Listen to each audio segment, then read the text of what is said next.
अस्सलाम वालेकुम नाज़रीन, इशूज़ में तव्हांखे भली कर। नाज़रीन, इंतहाई अफ़सोसनाक दर्दनाक वाक़ियो हैदराबाद में पेश अचे थो। डॉक्टर चमड़ीअ जो माहिर डॉक्टर धर्मदेव राठी साहब, जेको सीनियर डॉक्टर स्पेशलिस्ट हो, उनखे खंजर हणी बेदर्दी सां क़तल कयो थो वञे। हिकु तरफ़ होलीअ जूं ख़ुशियूं आहिनि, होलीअ जो ॾिणु आहे, ईद जो ॾिहाड़ो आहे, ॿिए तरफ़ क़तल कयो थो वञे, मातम उन घर में बर्पा कयो थो वञे। इंतहाई अहम मामिलो हिकु सीनियर डॉक्टर जो इन बेदर्दी सां क़तल थी वञणु।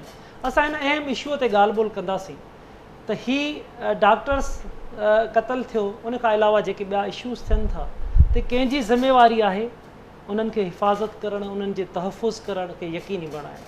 इन अहम मामले ते ॻाल्हि ॿोल कंदासीं ऐं कोशिशि कंदासीं त हिन मामले जा ॿिया पासा वठण जी कोशिशि कंदासीं त हीउ वाक़ियो पेश कीअं आयो आहे, छा को इंतिहा पसंदी आहे, का ज़ाती रंजिश आहे, इन ते बि असां ॻाल्हि ॿोल कंदासीं। जॾहिं त इन्हनि मामलनि ते बि अॼु ॻाल्हि ॿोल कंदासीं। कराची यूनिवर्सिटी हुजे, जिते होलीअ जे ॾिण ते किन माण्हुनि खे एतिराज़ हुजनि था, शागिर्दनि ते तशदुद थिए थो, या पंजाब यूनिवर्सिटी जे अंदरि होलीअ जो ॾिहाड़ो, रंगनि जो ॾिहाड़ो, ख़ुशियुनि जो ॾिहाड़ो मल्हाइण ते किन माण्हुनि खे एतिराज़ हुजे थो, उहो उते तशदुद वग़ैरह कनि था। असीं इन अहम मामले ते ॻाल्हि ॿोल कंदासीं त उन्हनि खे इन रंगनि खां नफ़रत छो आहे, या असां इन ते बि अॼु ॻाल्हि ॿोल कंदासीं त इन इंतिहा पसंदीअ सां समाज खे कहिड़ा ख़तरा आहिनि। असां डॉक्टर धर्मदेव राठीअ ते ॻाल्हि ॿोल कंदासीं, उनजे किरदार ते, इंसान दोस्त उनजे किरदार ते बि ॻाल्हि ॿोल कंदासीं, ऐं उन्हनि जवाबदारनि ते बि ॻाल्हि ॿोल कंदासीं जेके हिन हेॾो वॾो वाक़ियो पेश आयो आहे, जेको हिकु मातम बर्पा थियो आहे, सॼे समाज जे लाइ खोड़ सारा सवाल उथारे थो। कराची स्टूडियो में असांखे जॉइन कयो आहे चेलाराम केवलाणी साहब, चेयरमैन आहिनि national commission for minorities Pakistan. Chelaram साहब, तव्हांखे वेलकम थो चइजे, वॾी महिरबानी, तव्हां टाइम ॾिनो। खियलदास कोहिस्तानी साहब असांखे जॉइन कयो आहे, MNA आहिनि मुस्लिम लीग नून जा, उन्हनि बि असांखे जॉइन कयो आहे। तव्हांखे खियल साहब वेलकम था कयूं। जॾहिं त अॼोके प्रोग्राम में डॉक्टर धर्मदेव राठीअ जो भाउ डॉक्टर अशोक राठी, उन बि असांखे जॉइन कयो आहे, ऐं KTN न्यूज़ हैदराबाद जे रिपोर्टर असगर खाणोठी बि असांखे जॉइन कयो आहे। तव्हां सभिनी खे सर वेलकम थो चइजे। ॻाल्हि ॿोल जी शुरूआत चेलाराम साहब तव्हां खां थी कजे त हीउ जेको वाक़ियो पेश आयो आहे उन ते तव्हांजो छा चवणु हूंदो, उन लाइ तव्हां कहिड़ा एफर्ट्स वरिता आहिनि? साईं, मुंहिंजा तमामु हिकु अफ़सोसनाक वाक़ियो आहे जेको कल्ह राति हैदराबाद जे सिटीज़न कॉलोनी में जेको हिकु मसीहा किरदारु हिकु डॉक्टर जे रूप में डॉक्टर धर्मदेव राठी जो जंहिंखे बेदर्दीअ सां ईअं ई क़तलु कयो वियो आहे। ऐं सची पुछो, न सिर्फ़ु तव्हांजी मुंहिंजी दिलि गमज़दा आहे, पर आउं सम्झां थो त पूरे पाकिस्तान में असांजी जेका अक़लियती बिरादरी आहे, पर हर इंसान जी दिलि गमज़दा आहे। जंहिं नमूने सां हुनखे बेदर्दीअ सां अची करे पंहिंजे घर में उन्हनि अची करे इन्हनि वहशी माण्हुनि जो क़तलु कयो आहे, सची पुछो जंहिंजी जहिड़ी बि जेतिरी मज़मत कजे उहा तमामु घटि अथव। हिकु इन करे जो असांजी ख़ुशियुनि जो ॾियाड़ा पे हलिया, होली पे हली असांजी, कल्ह असांजो वॾो ॾींहुं हो होली जो, जिते असां ख़ुशियुनि जा रंग पे विझासीं। असां हिकु इंसानियत जा रंग सदाईं विझंदा आहियूं पाण गॾिजी करे, ऐं उते उन्हनि वहशी दर्दनि असां सां गॾु अची करे हिकु खूनी रंग सां हिकिड़ी खूनी होली खेॾे विया आहिनि। सो छा जिनजे इन्हनि माण्हुनि खे, जिन माण्हुनि हीअ असां सां हेॾी वॾी जेको हिकु बेदर्दी सां अची करे असां हिन मसीहा डॉक्टर खे हिकिड़ो मर्डर कयो आहे। ॾाढी अफ़सोस में आहियूं तमामु बि घणा, न सिर्फ़ु हिन जा घर वारा, पर पूरी पाकिस्तान जी जेका अक़लियत आहे उहा तमामु ख़ौफ़ में हींअर वठी घेराइजी वई आहे। त छाकाणि जो इहे वाक़िआ वक़्फ़नि थींदा रहिया आहिनि, न सिर्फ़ु कल्ह थिया आहिनि, पर तव्हां ॾिसो कराची यूनिवर्सिटी में बि इहो होलीअ जे ॾींहुं वाक़िओ थियो आहे, इवन पंजाब यूनिवर्सिटी में बि इहो वाक़िओ थियो आहे। इहे 3 वाक़िआ कंटिन्यूली हिन 2 ॾींहंनि में थिया आहिनि, पर हीउ वाक़िओ तमामु घणो हिकिड़ो अफ़सोसनाक वाक़िओ आहे। ऐं वरी बि जस ॾींदुसि असांजे SP साहब खे, जेको फ़ौरन कल्ह उते जाइ वारदात ते पहुतो, ऐं अॼु उहे जवाबदार बि हुन गिरफ़्तार कया आहिनि, जेको हुनजो ड्राइवर हो, प्लस 3 ॼणा हुन में ॿिया बि मुलवस आहिनि। ते 4 ॼणा अॼु ताईं खैरपुर मां जाइ वारदात ऐं गाॾी ऐं जेको हुननि आलो ताईं इस्तेमालु कयो आहे उहो बि हुननि जो ताईं मौसूलु थियो आहे। सो जस हुनजे SP अमजद शेख साहब खे, जंहिं पंहिंजी हिकिड़ी ज़िम्मेवारी संभाली आहे। पर बहरहाल असांखे दर्द तमामु घणो आहे। हिकु जेको डॉक्टर हो मसीहा, उहो त असांखां विछड़ी वियो न। इहे जवाबदार ॿधबा, इहे जवाबदारनि खे सज़ा ईंदियूं, वरी बि इन्हनि जवाबदारनि खे किथां न किथां हिकिड़ी आज़ादी कंहिंजी सरबराही थिए थी, कॾहिं कोर्ट कचहरी मां आज़ादी माणियूं था वञनि। इन्हनि लाइ को अहिड़ो कानून थिए, जी हाँ बिल्कुलु अहिड़ो को कानून साज़ी थिए जो इन्हनि खे उन ई जॻहियुनि ते हिकिड़ी फांसी जी सज़ा अचणु घुरिजे, सही जंहिं अहिड़े मसीह इंसान जेको हैदराबाद में जे सॼी ज़िंदगी उते ख़िदमत कई आहे, अवाम जी ख़िदमत कई आहे, उते जे ग़रीब मिसकिन माण्हुनि जी उते ख़िदमत कई आहे एज़ ए डॉक्टरी जे रूप में, जी हाँ उन खे पंहिंजो घर जो ई मुलाज़िम जेके 4-4 साल खां वठी करे उहो पंहिंजो उन मुलाज़िम सम्झो वेठो आहे, ऐं उहो 2-टे माण्हू वठी करे अची करे हाणे उनजी हक़ीक़तूं अची वेंदियूं ॾींहं में असांखे ख़बर पइजी वेंदी। सही जी जी ठीकु आहे। ॻाल्हि ॿोल चेलाराम साहब पाण जारी रखूं था, पाण इंतिहा पसंदीअ ते ॻाल्हि ॿोल कयूं था। खेलदास कोहिस्तानी साहब हीउ हेॾो वॾो वाक़ियो पेश आयो आहे, हिकु त उन जे लाइ तव्हांजो छा चवणु हूंदो, कहिड़ियूं कोशिशूं वरितियूं वयूं आहिनि अक़िलियती बिरादरी, पर अक़िलियती बिरादरी न बि खणी चऊं असांखे ठहे बि मूंखे कोन थो चवंदे, धरती धणी जेके उसलूका रहवासी आहिनि, हीउ जेको वाक़ियो पेश आयो आहे उन लाइ जीअं चेलाराम साहब जो चवणु आहे त कानून साज़ी उन ते अमल थिए, सख़्त खां सख़्त सज़ाऊं अचनि, तव्हां छा चवंदव? जी खेल साहब, खेलदास कोहिस्तानी साहब आवाज़ अचे थो तव्हांखे? खेल साहब आवाज़ अचे थो तव्हांखे? नाज़रीन खेलदास कोहिस्तानी साहब जो आवाज़ जो प्रॉब्लम आहे, जेसि ताईं उन्हनि जो आवाज़ बहितर थिए उन सां ॻाल्हि ॿोल कयूं था। डॉक्टर अशोक राठी साहब असां सां गॾु लाइन ते मौजूदु आहिनि। डॉक्टर अशोक, तव्हां असांखे ॿुधाईंदव, तव्हां एॾो वॾो बेदर्दी सां तव्हांजे भाउ जो क़त्लु थियो आहे, असां तव्हां सां सभु ॾुख में सिंधवासी बराबरि जा शरीक आहियूं, कहिड़ा पुलिस जा क़दमनि मां केतिरो मुतमिन तव्हां आहियो, या उन खां अॻु में बि भला छा डॉक्टर साहब तव्हां सां के अहिड़ियूं ॻाल्हियूं कयूं हूं त उन्हनि खे ख़तरो आहे या के धमकियूं वग़ैरह आहिनि? जी अशोक साहब, अशोक राठी साहब तव्हांखे आवाज़ अचे थो मुंहिंजो? अशोक राठी साहब तव्हांखे आवाज़ मुंहिंजो अचे थो? नाज़रीन आवाज़ जो प्रॉब्लम आहे, जेसि ताईं आवाज़ बहितर थियनि। चेलाराम साहब महिमान बि असां सां मौजूदु आहिनि, SSP साहब सां बि असां कोशिशि कयूं था त हिन इशूअ ते असां उन्हनि सां ॻाल्हि ॿोल कयूं त हीअ जेकी शयूं वधी रहियूं आहिनि उन लाइ हुकूमत सां तव्हांजो केतिरो राब्तो थिए पियो, कहिड़ी कानून साज़ी थियणु घुरिजे, कीअं अमल थियणु घुरिजे उन ते? ॾिसो, आउं सदाईं चवंदो आहियां जेसि ताईं कानून साज़ी न आहे तेसि ताईं असांजे माण्हुनि जी का हिते सेफ्टी न आहे। पोइ उहो इलाही अहिड़ा वाक़ा थिया आहिनि जिन जी असांजी ॾिसो तव्हां जेको सियालकोट जो वाक़ो थियो, कुमार जो श्रीलंकन जो वाक़ो थियो, उहो को वाक़ो असांखे घटि कोन हो जंहिं असांखे पाकिस्तान जी हर पाकिस्तान खे पोयां करे छॾियो, दुनियाई लेवल ते असांजी उन में केॾी वॾी ख्वारी थी आहे। ऐं हीअ वाक़ा के घटि वाक़ा न आहिनि, ऐं उहे बि असांजे हिननि मज़हबी ॾींहंनि ते थियनि था।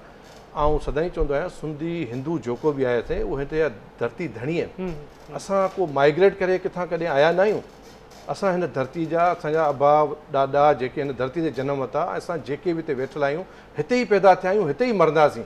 पर हीअ असांखे जेको हासारे करे असांखे डेॼारियो पियो वञे, कॾहिं कहिड़े रूप में, कॾहिं कहिड़े रूप में, कॾहिं ज़ातियात ते अचनि था, कॾहिं मज़हबी जेके इंतिहा पसंदी ॻाल्हियूं कनि था।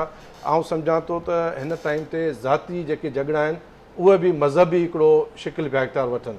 जेकॾहिं कंहिंजी ज़ातियात तां कंहिं कारोबार जी आहे त उहो हुन में मज़हबी ॻाल्हियूं इन्वॉल्व थो करे। जेकॾहिं को हीउ ड्राइवर हूंदो, सुभाणे वरी तव्हां इन जो स्टेटमेंट अचे त पाण खे ख़बर पए, पर ज़ातियात ते अची करे ही इन लेवल ते जेके कनि था मर्डर, इन्हनि खे पोयां कंहिं न कंहिंजी पुस्तफनाई आहे ऐं मज़हब खे इस्तेमालु कनि था। मूं खोड़ सारा वाक़ा अहिड़ा ॾिठा आहिनि, तव्हां ॾिसो हिकु डॉक्टर कोन थियो आहे, हिकु डॉक्टर ॿियो बि हो जंहिंखे बि एज़ ईअं क़तलु कयो, मज़हब जी आड़ में क़तलु कयो।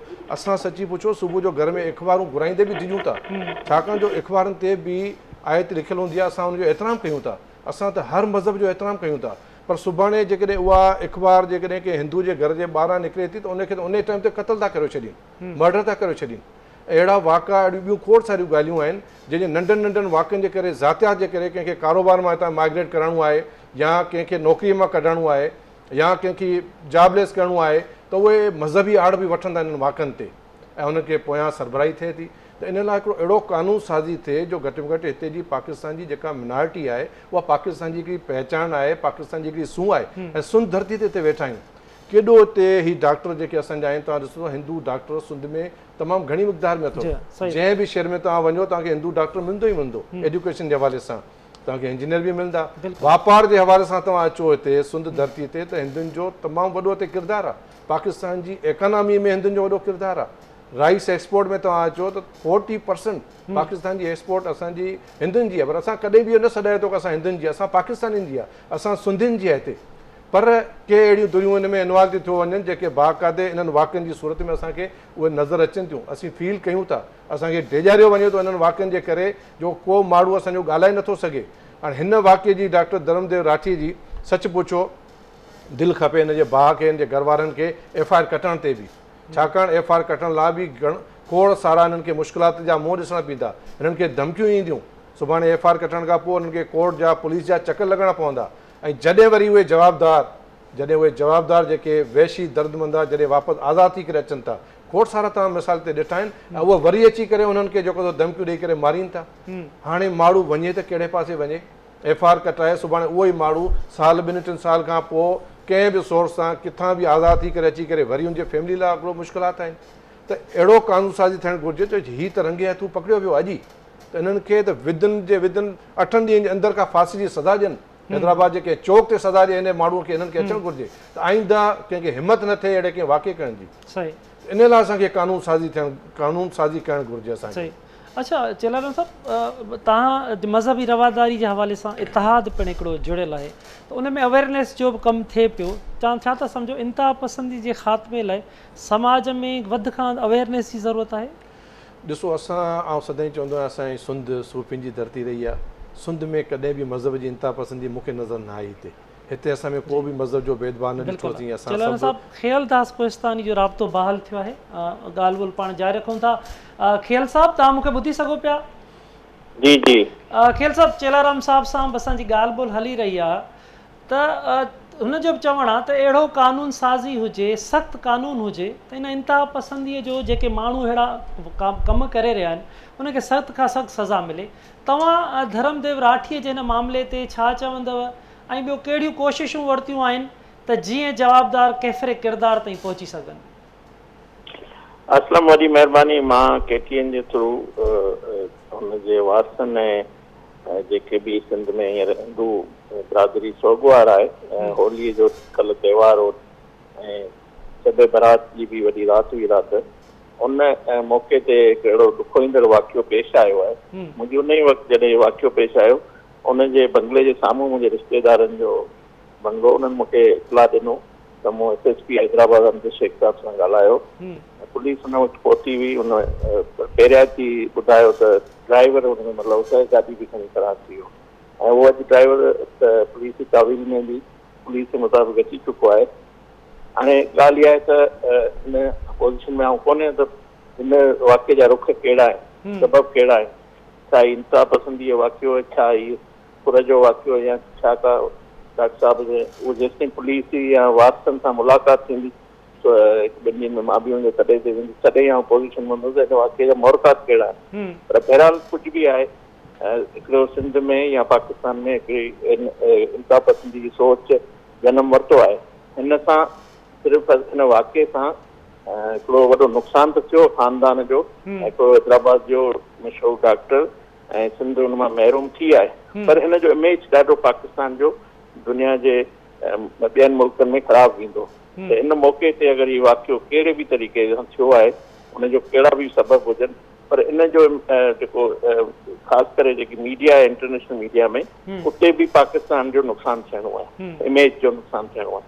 त मां सम्झां थो असां अञा सिंध में ऐं जेके बि सिंध में रहंदड़ माण्हू आहियूं, असां कल्ह तव्हां ॾिठो त सभु हिंदू मुस्लमान होली मल्हायूं पिया, ऐं अहिड़े मौक़े ते वरी कराची यूनिवर्सिटी में बि हिकिड़ो वाक़ियो आयो। मां हुन वक़्तु बि शागिर्दनि सां बि ॻाल्हायो, IG सिंध सां ॻाल्हायो, उते अॼु ॾींहं ताईं उन्हनि खे इजाज़त जेको सो यूनिवर्सिटी जी तरफ़ां न ॾियणु, मतिलबु हीअ जेके वाक़िया आहिनि या अहिड़े क़िस्म जूं ॻाल्हियूं जॾहिं सोशल मीडिया ते अचनि थियूं त इन जो नुक़सानु थिए थो। सिंध जी उन भिटाई जी सिंध जो तस्वर बि नथो बचे, उन पाकिस्तान में जेको असां सम्झूंदासीं महफ़ूज़ आहियूं, त उन में बि हिकिड़ो मतिलबु बेचैनी फैलिजे थी असांजी बिरादरी में बि, कम्यूनिटी में, ऐं इहो इंटरनेशनल जेके आहिनि जेके पाकिस्तान ते नज़र रखंदड़, उहे बि पोइ उनजो ॾाढो नुक़सानु थिए थो मुल्क खे।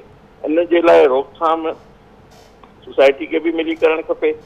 हाणे जेसिताईं तव्हां ॾिसो कानून साज़ी, इंतिहा पसंदी ते कानून साज़ी, हिते त हिन मुल्क में ॻाल्हाइण ई वॾो मसइलो, कानून साज़ी त बाद जी ॻाल्हि आहे। हिते तव्हां पार्लियामेंट में असां मौजूदु आहियूं, तव्हां अॻे बि अहिड़े क़िस्म जा वाक़िया अचनि, हिते हिननि हसास मौज़ू बणिजी चुको आहे। अक्सरियत हुजे अक़लियत हुजे, केर बि हिन ते ॻाल्हाइण लाइ तयारु न आहे। त मां सम्झां थो कानून जी रिट हुजणु खपे। कानून ठहण सां कुझु न थींदो, जेसिताईं कानूनी रिट न थींदी जेसिताईं इंसाफ़ न मिलंदो। हिन मुल्क में इंसाफ़ आम माण्हू खे मिलणु ॾाढो ॾुखियो आहे। हिते हिकिड़े ताक़तवर खे अदालतूं बि खुलिजी थियूं वञनि, आचरे ॾींहं बि खुली वेंदियूं, उनखे घर वेठे ज़मानत बि मिली वेंदी, पर जेको आम माण्हू आहे असां ॻाल्हि हाणे इन नतीजे ते पहुता जेसिताईं इंसाफ़ न हूंदो, कानून जी हुक्मरानी न हूंदी, सभिनी जे लाइ हिकिड़ो कानून, हीउ हिंदू मुस्लमान जो मसइलो ई कोन्हे। मां सम्झां थो कानून इंसाफ़ सभिनी खे मिलणु खपे। असां बि शहरी आहियूं, असां हिन धरती में रहूं था, हिन सूबे में रहूं था, मुल्क में रहूं था, असांखे हिते ई जीअणो मरणो आहे। ॿिया जेका असांजा अक्सरियत हुजे या अक़लियत हुजे, कानून ऐं इंसाफ़ सभिनी खे मिलणु घुरिजे। सो मां जब सम्झां थो जेसिताईं कानून जी रिट न हूंदी त अहिड़े क़िस्म जा ॾुख ईंदड़ वाक़िया थींदा ऐं उनजो ॾाढो असांखे नतीजो ऐं नुक़सानु करिणो पवे थो, मुल्क खे बि, असांजे अवाम खे बि, असांजी बिरादरी खे बि, असांजे समूरनि सूबे जे माण्हुनि में असांजी मज़हबी हमायगी खे बि नुक़सानु थिए थो। जेको असां सदाईं पंहिंजो गमियूं ख़ुशियूं गॾिजी मल्हाईंदा आहियूं, उन में अहिड़े क़िस्म जा अफ़सोसनाक अहिड़े ॾिण ते वाक़ियो। तव्हां ॾिसो होली ते अॻे बि हिकिड़ो ॾुखो ईंदड़ वाक़ियो लालकाणे में हुते कोटकी में थियो, ईअं मुख़्तलिफ़ हिननि ॾींहंनि ते वाक़िया थींदा, त उनजा पस मंज़र ज़रूरु हूंदा। त मां सम्झां थो हिन जी तहक़ीक़ात थियणु खपे। IG सिंध खे बि असां गुज़ारिश कई आहे, हिन जा मोहरकात साम्हूं अचणु खपनि त डॉक्टर खे बेदर्दी सां क़तल छो कयो वियो, पोइ असां कंहिं नतीजे ते पहुचंदासीं त हिनखे हुन ते वधीक ॻाल्हाए सघे थो। बिल्कुलु खेल साहब, सॼी दुनिया जा मुआशिरा ॾिसजनि था, उते त्योहार गॾियल तौर ते उन्हनि जो एतिराम बि सभु कनि था। पाण वटि इंतिहा पसंदी अगरि हीअ वधे थी पई, इन सां हिकु त केतिरो नुक़सानु पंहिंजे समाज खे पवंदो, ऐं छा था तव्हां सम्झो त बहितरीअ तरफ़ पंहिंजो मुआशिरो का विख वधाए सघंदो? न, ॾिसो तव्हां हिन मुल्क खे कई चैलेंजिस, असां केॾी महिल कहिड़े ग्रे लिस्ट मां निकिरी कहिड़ी ग्रे लिस्ट में हली था वञूं, कॾहिं कहिड़ा असां ते पाबंदियूं लॻी थियूं वञनि, असांजे इकोनॉमी जेकॾहिं मुतासिर आहे पाकिस्तान जी इकोनॉमी, ही सभु जेके वाक़िया या ही क़िस्म जी सोच आहे, इन सां मुल्क जो इमेज ख़राबु थिए थो, मुल्क जो नुक़सानु थींदो, अवाम जो नुक़सानु थींदो।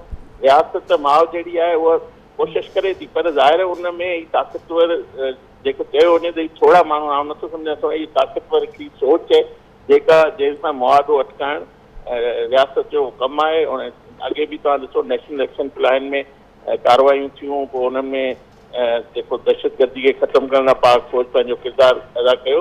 नेशनल एक्शन प्लान में इहो इंतिहा पसंदी बि हिकिड़ो जुज़ शामिलु आहे। त मुंहिंजे ख़्याल में हिन सां को बि मुल्क खे फ़ाइदो नथो थिए। अहिड़े क़िस्म जी सोच, अहिड़े क़िस्म जी होली ते रोकणु या औरतुनि जो ॾींहं ते खलल विझणु, या ही सॼे हिन काइदे आज़म जो पाकिस्तान न आहे।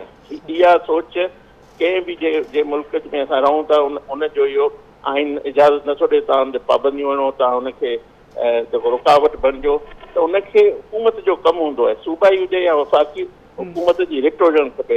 अफ़सोसनाक मां तव्हां हिकिड़ो इज़हार थो कयां त कल्ह खां वठी कराची यूनिवर्सिटी में मीडिया KTN सभु शागिर्द असां पाण उन ते ॻाल्हाए रहिया आहियूं।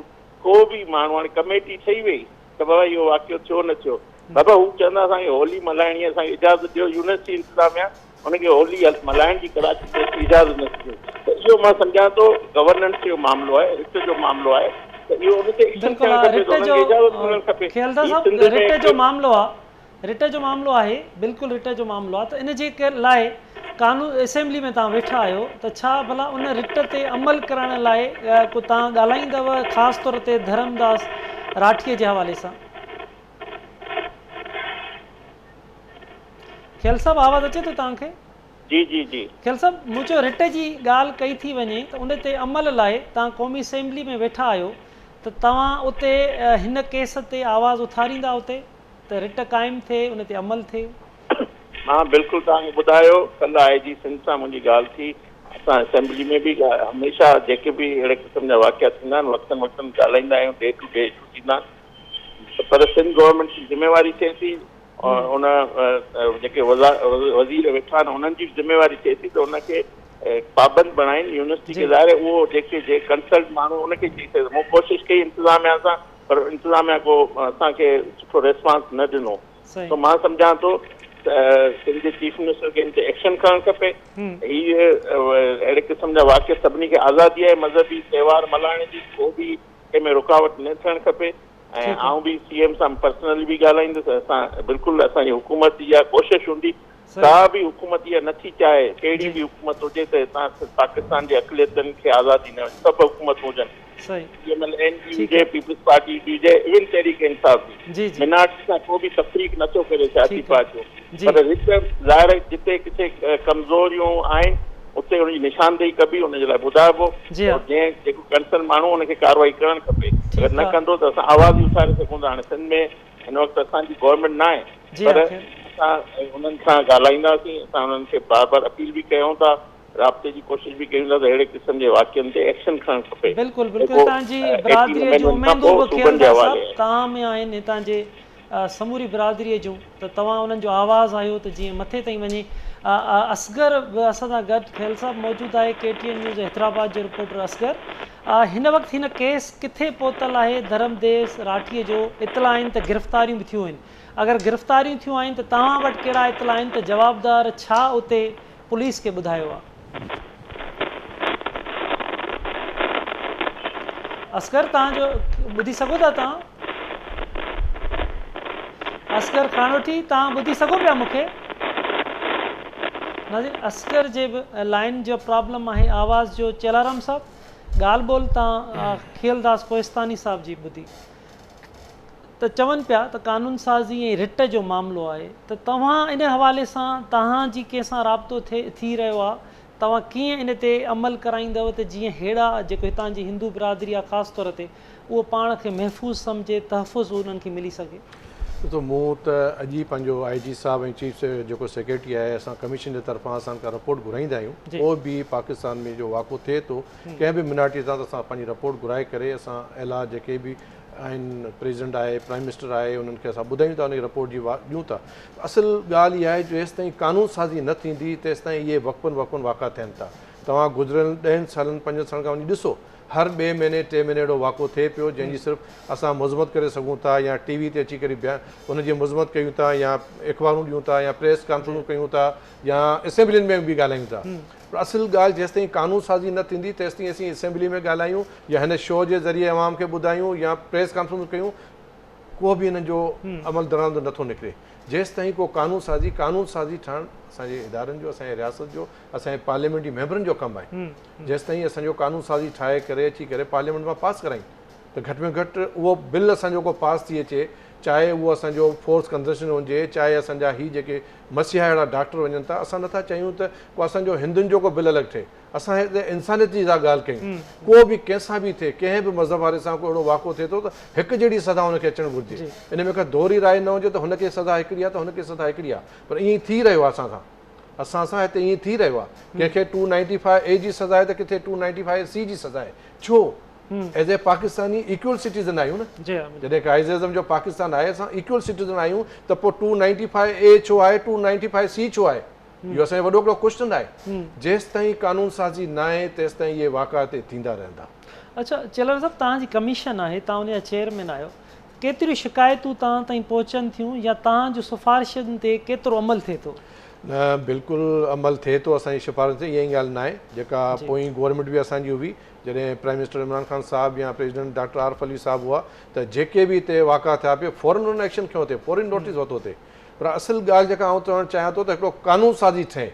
जेसिताईं कानून साज़ी न आहे त केर बि नथो करे सघे, को MNA, को MP, को वज़ीर कुझु बि नथो करे सघे।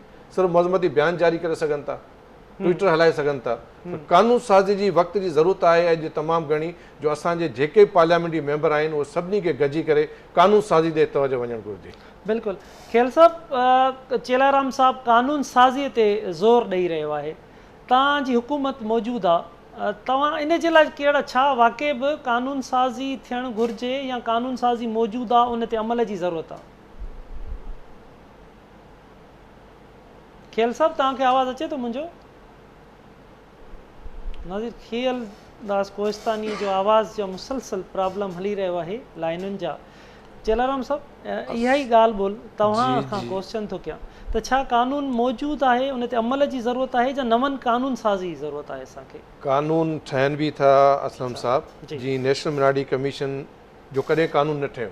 नेशनल मिनारिटी कमीशन गुज़िरियल 25 सालनि खां वठी ठहियलु आहे।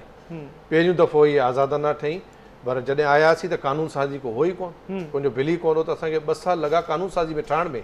ऐं छो पूरे पाकिस्तान जी मिनारिटी जी कानून साज़ी हुई, जॾहिं कानून साज़ी ठाहे छॾियोसीं पोइ हुन डिपार्टमेंट, हुन मिनिस्ट्री, हुन मिनिस्ट्री नंढियूं वॾियूं जेके बि ॻाल्हियूं हूंदियूं आहिनि, चलो उहे बि सभु कढी करे सभु हिकिड़ो बिल जी सूरत में अची करे पार्लियामेंट में वियो, त पर अञा ताईं उहो बिल वापसि बि दॿियल आहे।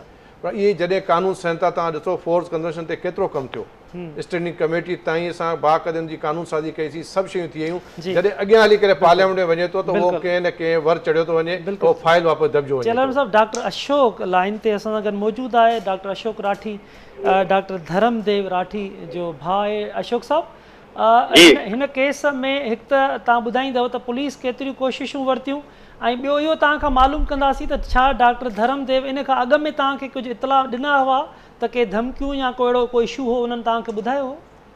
न सर, अहिड़ी का बि शइ कोन्हे। पुलिस तमामु घणो ताउन कयो आहे। SSP साहब DIG हैदराबाद जेके आहिनि पर्सनली इन केस खे हाई प्रोफाइल ते खणी पिया वञनि ऐं कंटिन्यूअस टच में आहिनि। ड्राइवर अरेस्ट थी वियो आहे। हींअर जेको आहे पुलिस जी टीम जेका आहे हुतां नवाबशाह पहुती आहे, गाॾी ऐं ड्राइवर खे खणी पिया अचनि।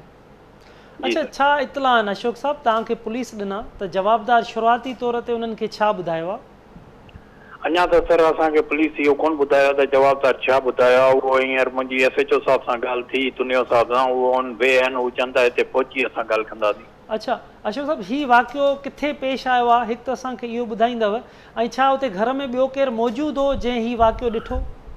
न सर, इहो वाक़ियो जेको आहे हिननि घर खां ॿाहिरि ई कयो आहे। घर ते जॾहिं खणी आया आहिनि त हुते कुक खे हिननि मारे जेको आहे ॿधो आहे। अच्छा, ऐं डॉक्टर साहब जी जेका आहे बॉडी खे फिटी कयो अथनि घर में। उन खां पोइ जेको आहे घर में हिननि जेका रॉबरी कई आहे। अच्छा, तक़रीबन 45 मिनट्स ताईं रॉबरी कंदा रहिया आहिनि ऐं डॉक्टर साहब जी गाॾी खणी उन ई में ई फरार थी विया। अच्छा, माना ही घर खां ॿाहिरि थियो आहे, पोइ वरी हू हुनखे घर में बाडी खणी पहुता आहिनि, ईअं था तव्हां चओ? अच्छा, उन हवाले सां तव्हां चओ था पुलिस तव्हां सां इन हवाले सां ताउन कयो आहे तमामु घणो सर। जेको आहे SSP साहब पाण जेके आहिनि ऑनलाइन DIG पीर मोहम्मद शाह साहब तमामु घणो ताउन कयो आहे। अच्छा, डॉक्टर धर्मदेव जे हवाले सां ॿुधाईंदव त उनजी रूटीन छा हुई डॉक्टर साहब? रूटीन सर शाम जो जेको आहे 5:30-6 बजे उहो क्लिनिक ते वेंदा, राति जो 11 बजे ईंदा। लेकिन कल्ह जेको आहे शब बारात जे करे पेशेंट्स कोन आहे, साईं जेको आहे हुतां सवा 9 निकितो आहे, लेकिन साईं घर कोन पहुतो आहे। उन वक़्तु ड्राइवर अकेलो डॉक्टर साहब जॾहिं क्लिनिक तां निकितो आहे, हिन विच में किथां माण्हू खया आहिनि ऐं डॉक्टर साहब खे जेको आहे गाॾी में ई मर्डर कयो अथनि। अच्छा, जेको ड्राइवर आहे उहो केतिरे अरसे खां डॉक्टर साहब सां गॾु हो? सर तक़रीबन 1.5 साल खां हो। अच्छा, उन अॻ में का अहिड़ी का शिकायत साम्हूं या उनजे रवैये जी का अहिड़ी दांह डॉक्टर साहब कई? न, अहिड़ी का शिकायत ऐं रवैये जी का अहिड़ी असां कॾहिं ॿुधी कोन डॉक्टर साहब जे वातां। अच्छा, छा मुतालबो तव्हां छा कंदव सिंध हुकूमत खां, वॾे वज़ीर? सर ही सिर्फ़ सिंध जो लॉस कोन्हे, पाकिस्तान वॾे जो लॉस आहे। छो त डॉक्टर साहब हिकिड़ो जेको आहे माइनाज़ स्किन स्पेशलिस्ट हो, जंहिं वटि सॼी दुनिया मां पेशेंट ईंदा।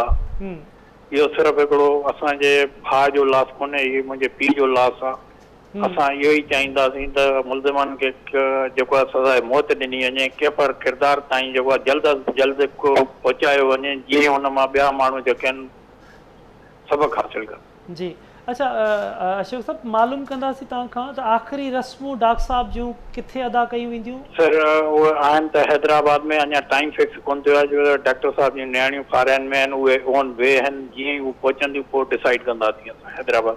अच्छा अच्छा, डॉक्टर साहब जी फैमिली में केतिरा पुट नियाणियूं आहिनि? सर हिकु पुटु, 2 नियाणियूं हुयूं जेके 2 शादीशुदा हुयूं, फॉरेन में रहंदियूं हुयूं। अच्छा, ठीकु आहे अशोक साहब, तव्हांजी वॾी महिरबानी। तव्हांजे ॾुख में असां बराबरि जा शरीक आहियूं ऐं हुकूमत खां मुतालबो बि करे रहिया आहियूं त फौरी तौर ते हिन केस जी पोयारी करे इन ते केफ़रे किरदार ताईं जवाबदारनि ते पहुचनि त जीअं ॿियनि अहिड़े क़िस्म जो जेके वेशी जवाबदार आहिनि उन्हनि तां मैसेज वञी सघे। चेलाराम साहब, छा मुतालबो हूंदो तव्हांजो त केतिरी इन्हनि खे सज़ा अचणु घुरिजे, कीअं केफ़रे किरदार ताईं अहिड़ा जवाबदार पहुचनि त जीअं समाज खे मैसेज वञे त अहिड़ी वरी को हरकत न करे सघे? मूंखे उमेदु आहे पंहिंजो हैदराबाद जी पुलिस इंतज़ामिया तमामु सुठी आहे ऐं शेख साहब अमजद शेख साहब तमामु सुठो ऑफिसर आहे ऐं DIG पीर अमजद साहब बि। मूंखे उमेदु आहे त जहिड़े नमूने सां हिननि कल्ह जाइ वारदात ते पहुची करे अॼु उहे जवाबदार उन्हनि गिरफ़्तार बि कया आहिनि। मूंखे उमेद आहे त सज़ा बि उन्हनि खे ओड़ी सख़्तु मिलंदी, हिननि खे डेफिनेट हिननि खे फाही ते सज़ा अचणु घुरिजे।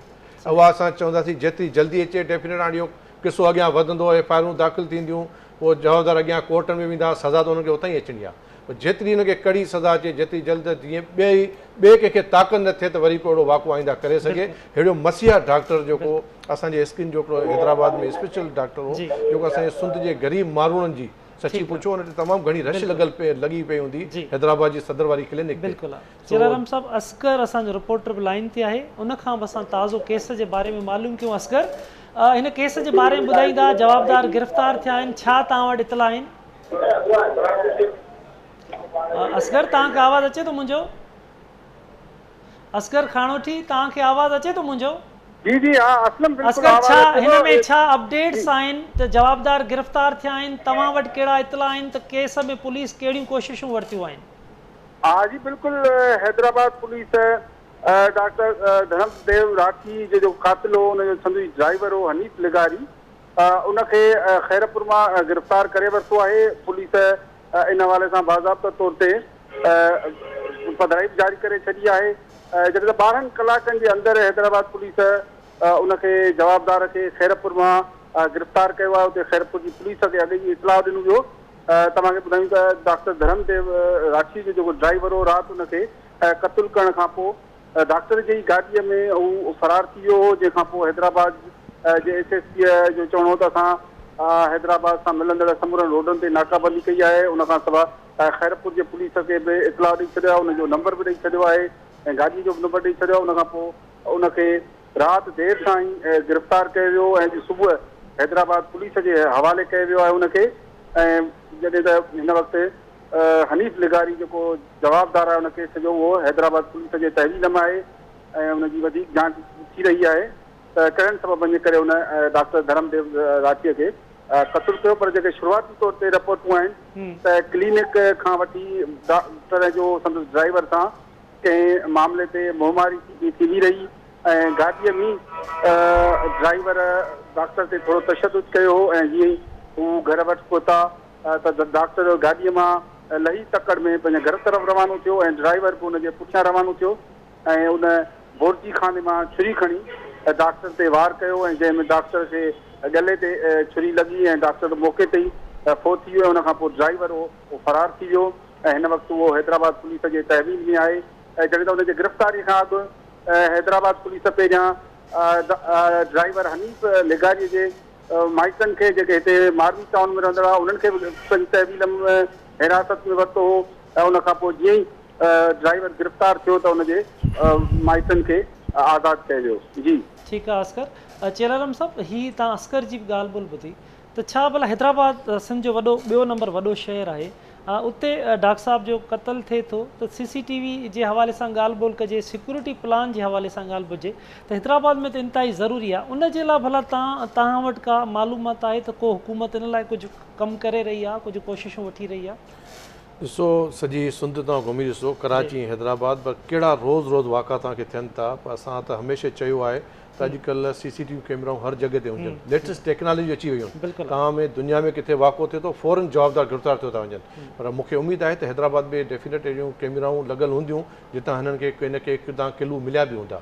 हाणे हिन एज़ ए सिटीज़न जेको कॉलोनी में जिते डॉक्टर साहब जो घरु आहे, जिते हिन जो ब्रादर ॿुधाए पियो त ॿियनि माण्हुनि बि असांखे इहो ई चयो आहे त हीउ मर्डर जेको थियो आहे सो घर खां ॿाहिरि थियल आहे। जहिड़े नमूने सां हिन जो गलो कपियल आहे, जेको ब्लीडिंग जेका थींदी आहे उहा घर में एतिरी ब्लीडिंग न थी आहे जेका उहा ज़ार मतिलबु की हाणे जॾहिं गाॾी ईंदी, जॾहिं उहो जवाबदार साम्हूं ईंदो त उहा असुलु हक़ीक़त पाण खे अची करे ॿुधाईंदो त हिननि मर्डर ॿाहिरि कयो आहे ऐं केरु केरु ॿिया हिन सां गॾु मिलूस आहिनि या कंहिं माण्हू जो हिन में शामिल बि आहिनि हिन वाक़े में।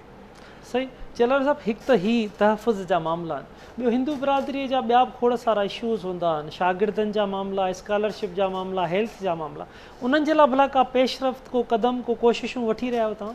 जी जी बिल्कुलु। जेका असांजी मिनिस्ट्री आहे उहा स्कॉलरशिप जे हवाले सां जेके खोड़ सारा पंहिंजा असांजा मिनारिटी जा ॿार आहिनि उन्हनि खे स्कॉलरशिप जी आहे। इवन होली या दिवाली उन्हनि जा प्रोग्राम जेके आहिनि उहे बि थियनि था या चेक जी सूरत में थियनि था।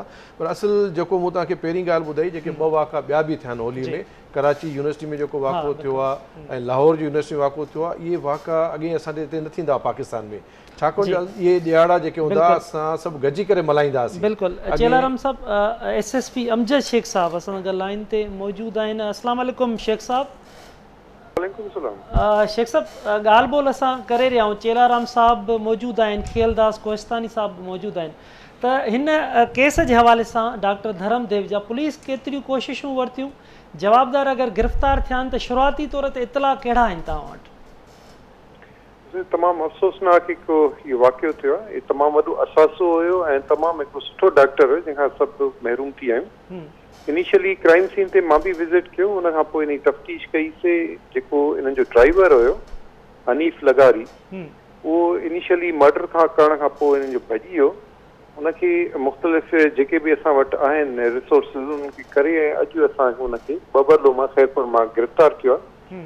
ऐं उन सां गॾु उन जो जेको आलाए क़तल आहे, जेको चाकू जंहिंसां उन ज़बह कयो डॉक्टर साहब खे, ऐं उन जी गाॾी जेका खून आलूदा आहे, ऐं उन सां गॾु उन जेके मुख़्तलिफ़ शयूं हुयूं उहे बि उन रिकवरी थी आहे उन मां।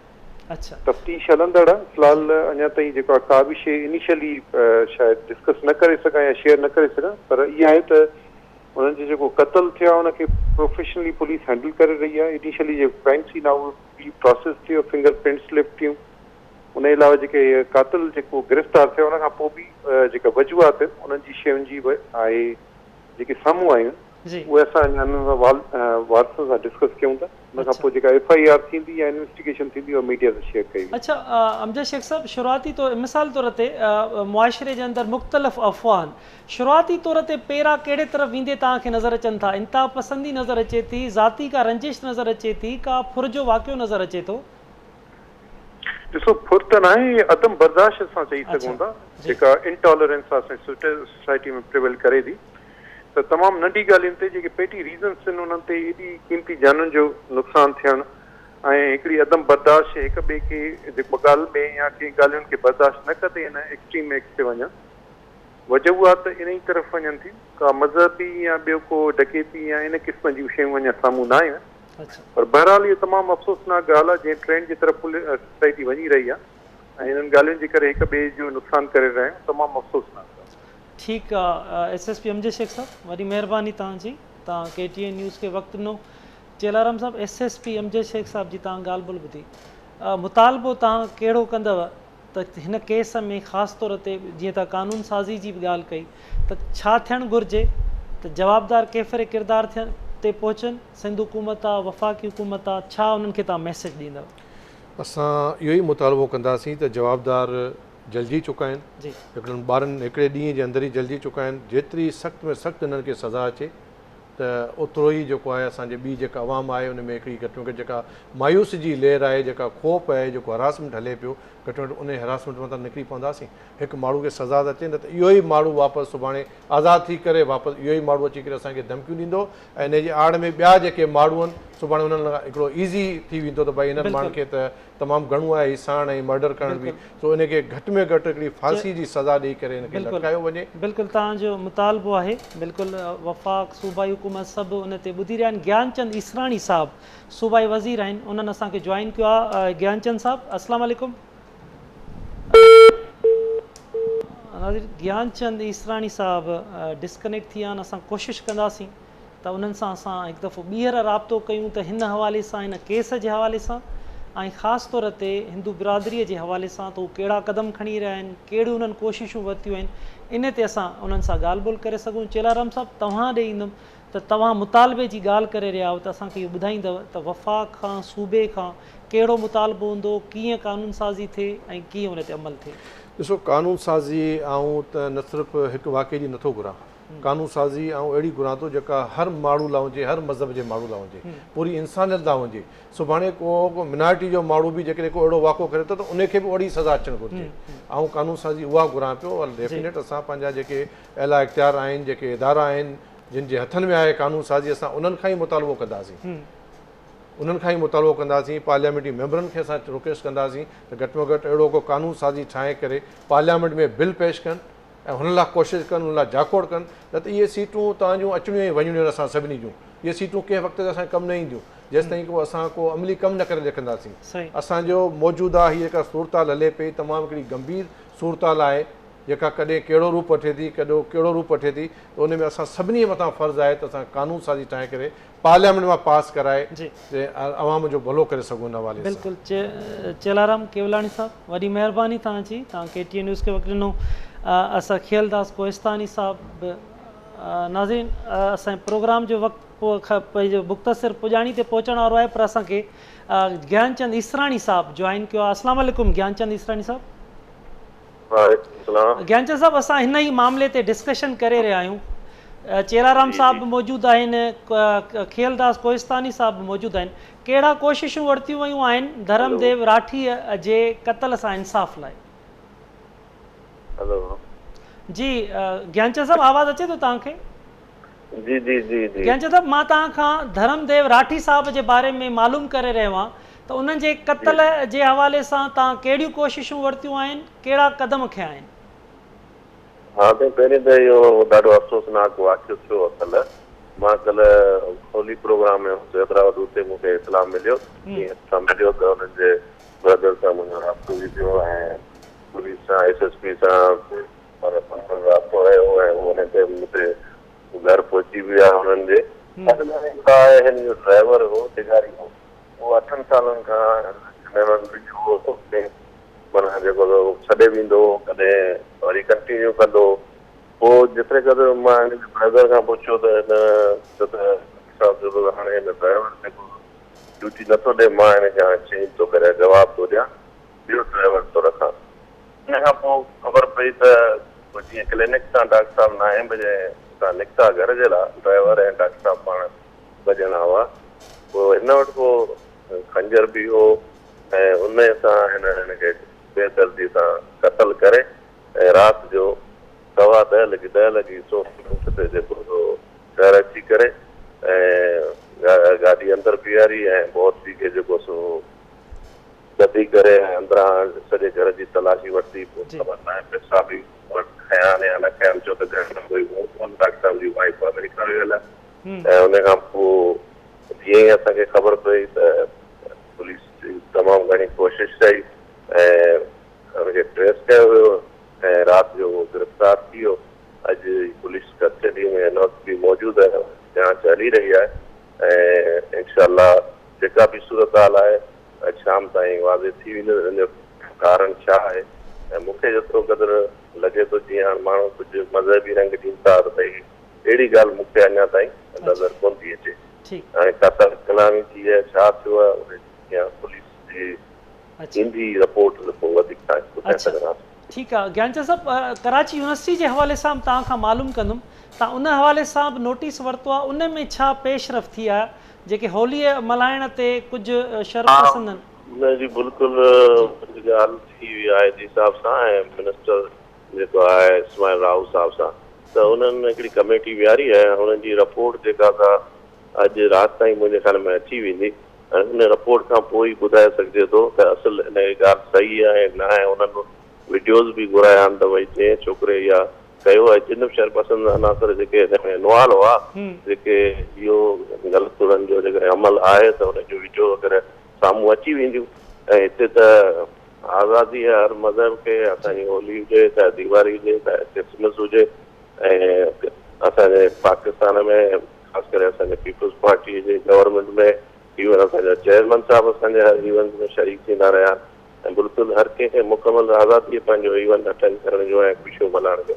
ऐं जेकॾहिं अहिड़ो अमल आहे थियो आहे त बाक़ाइदे उहो इंतज़ामिया जेका उते जी आहे उन ते बि एक्शन थींदो, जेके माण्हू हुन में इनवॉल्व हूंदा उन्हनि ते कानूनी कार्रवाई कई वेंदी।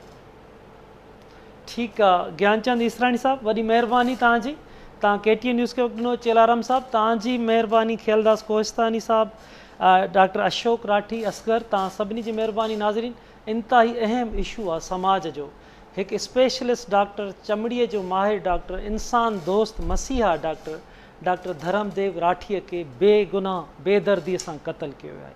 वारसनि खे, सॼी सिंध खे ईअं चइजे, सॼी सिंध मुतालबो करे रही आहे त उन जे खून सां इंसाफ़ थिए, वारसनि खे जल्द खां जल्द इंसाफ़ मिली सघे। नवनि इशू सां गॾु ॿीहर गॾु हूंदासीं। तेसिताईं पंहिंजे मेज़बान असलम हैदर खे ॾींदा इजाज़त। अल्लाह वाहे।